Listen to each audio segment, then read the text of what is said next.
Hello, everybody. I'm going to try to stay on track, and I will do my best to not let this video run and run and run and run, because when I get to talking, that's kind of what happens.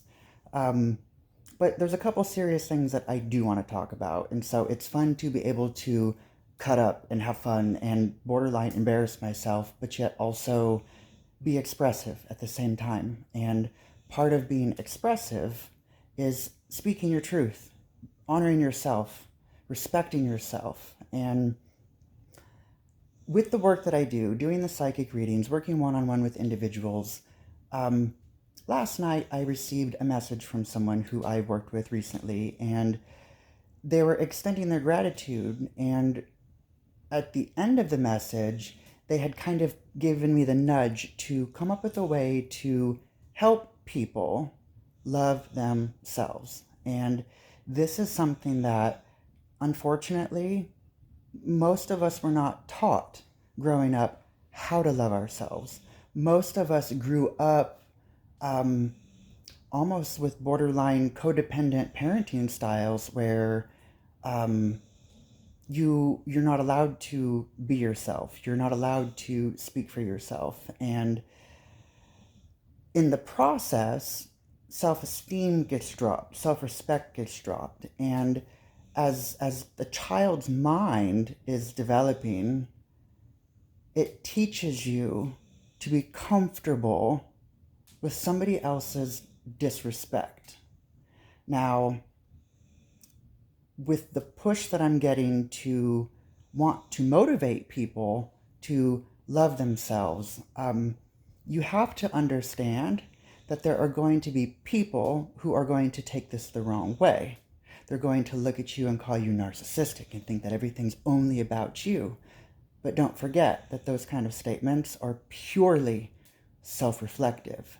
So going forward with what I'm wanting to talk about here, right after I responded to that message, I got another message. And this one took a completely different direction. And they started off by asking, which I totally respected them, because before they actually sent me a novel of a message, they actually asked me if I could, if they could pick my brain about a few things. And I was all for it because I saw that this person was respecting me. They were respecting my time. They weren't expecting me to stop what I was doing and respond. But anyway, what ended up happening was they ended up sharing a personal story with me where, because of outside influences, because of um, dynamics where they weren't allowed to speak their truth, this person internalized a traumatic situation because of fear of being judged, because of fear of being misunderstood. And so, where I'm going to go with this, to assure you guys that I'm very respectful of my client's privacy, I'm going to talk about myself, my story, my truth. Um, we've all been through things, don't get me wrong, but what I want to share is kind of along the lines of what this person was speaking of. And when I went through a very traumatic situation, it was something that took me time to process, and it was something that I was very confused about, but yet I know what I experienced, I know what I saw, I'm sound, and I know that I'm not fucking crazy. And due to my heart wanting genuine heart to heart connections, true unconditional love, true bonds, there is someone who I've been wanting to get closer with, because you never know. Life is short, and you don't want to miss an opportunity to get to know someone, or miss an opportunity, or even worse, go on with life in regret. And as I had kind of opened up with this individual, it seemed as if they were listening, okay? And when I finally went to meet them, I want you to picture I was at my bottom of the barrel. I could barely speak. I was crying. I didn't even want to stand. And at least I was welcomed. I was hugged. But the moment I sat down, they looked at me and wanted to know what was really going on. And in the back of my mind, I knew that I was being judged. I knew they didn't listen to all this time that I had thought I was being heard. They had to have had their own agenda. How being there for me was going to make them look, how it was going to make them feel.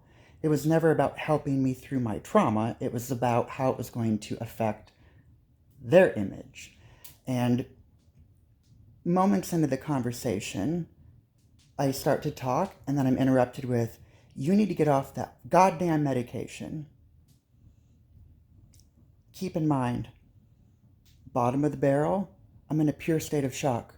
And if you've ever been in shock, you know it's hard enough to speak for yourself. It's hard enough to speak about your experience. And when you have somebody judge you, belittle you, shame you, or invalidate your experience in any way, shape, or form, that's about the worst that it can be. That fear is why this person last night internalized something from their childhood. Okay? It's never okay, regardless of your perspective. If you have nothing to relate to, if you've never been in a similar situation, you don't have to. When somebody comes to you because of a traumatic situation, they need compassion. They need empathy, not apathy. The last thing they want to be is ridiculed, shamed, judged, misunderstood. Now, fast forwarding a couple weeks, circle back up with this individual, and I'm feeling good about myself. I'm feeling good about where things are at. And out of the blue, a conversation is initiated asking if I've ever watched the movie Castaway with Tom Hanks. And I'm not dumb. I could see where this was going. And they said, well, delusional. Manifested. They thought this. And out of respect for other people, I remember biting my tongue thinking, all right, Curtis, heart-to-heart connection. That's your focus here. I can forgive this. I can forgive you for your ignorance. But how fucking dare you? You made me feel this way when it was fresh. You're bringing it back up on this manner. How dare you, okay? Fast forward a few more weeks. Unannounced, they show up at my home for their own reasons. And when they sit down to have a conversation with me, they literally look at me and say, okay, but do you really think? Let me tell you, it took almost everything in my heart to not say, get the fuck out. That is the goddamn door. Don't you ever fucking come back in, because you don't respect me. You're invalidating my experience because you haven't been there. Okay? What's frustrating about this is a very vast universe. People go through all kinds of different things. And there are things that I haven't been through that my clients, and I'm like, oh my gosh.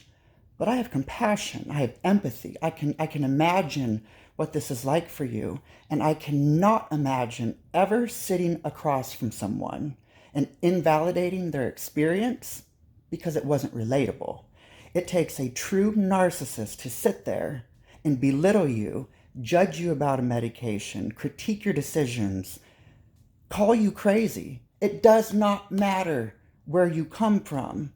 It is never okay to allow somebody to make you feel like a crazy person because they're not taking the time to seek to understand your experiences. And when it comes to self-love, that's where boundaries come into play. And these kind of people, they don't like boundaries because they're used to walking over people. They use people for their own self-gain. How being there for someone, oh, it makes me such a good person because I was there for you. And I promise you, if you enable it they will throw it in your fucking face down the road when you least expect it. Because what a narcissist will do, they will provide a sense of security, safety, so that you open up to them, so that you trust them. And then once they have the opportunity, then they go into this kind of second phase, what I call the devaluing phase, which is exactly when I heard the, what's really going on? Get off that goddamn medication. And remember Castaway and these things. It's beyond frustrating. And my point with this is you don't have to put up with that. If somebody doesn't want to hear your truth because it makes them uncomfortable, be comfortable with them not being comfortable and maintaining your truth.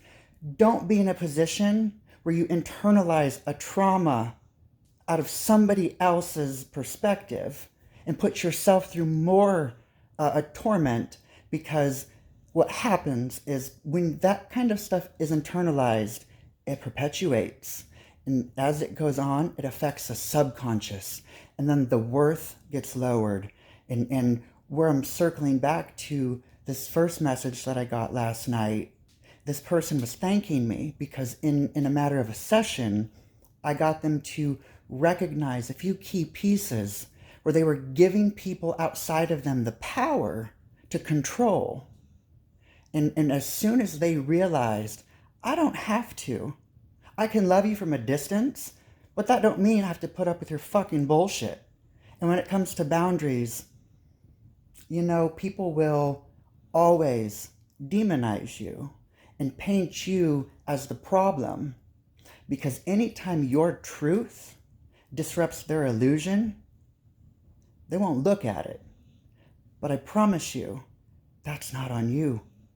Your job is to heal your heart, your wounds, so that you can continue to live, that you can continue to heal and be happy and be free.